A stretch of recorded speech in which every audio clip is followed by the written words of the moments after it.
لا تنسوا الإعجاب بالفيديو والاشتراك بالقناة وتفعيل الجرس. وفاة لاعب بالدوري الإيفواري بعد سقوطها المفاجئ على أرضية الملعب. شهدت إحدى مباريات بطولة الدوري الإيفواري واقعة مأساوية بوفاة أحد اللاعبين أثناء سير لقاء ببطولة الدوري الدرجة الأولى الإيفواري بشكل مفاجئ.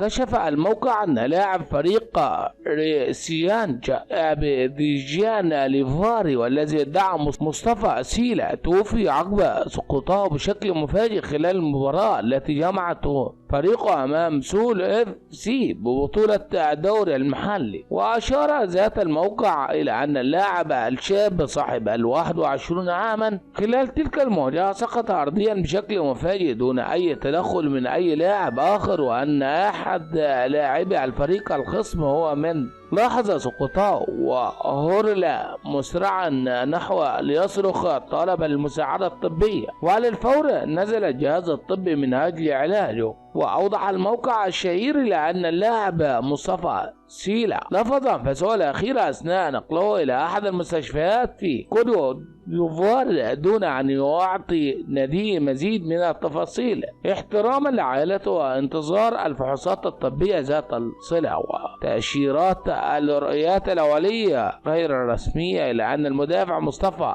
سيلا توفي بسبب سكتة قلبية مفاجئة على الرغم من انتظار النتائج الرسمية لتشريح الجثة لإعطاء بسبب رسمي لهذا المأساة في كرة القدم الأفريقية. يذكر أن نادي ريسيانج دي أبيديجان يشارك في بطولة الدوري الإيفواري الدرجة الأولى منذ موسم 2018-2019،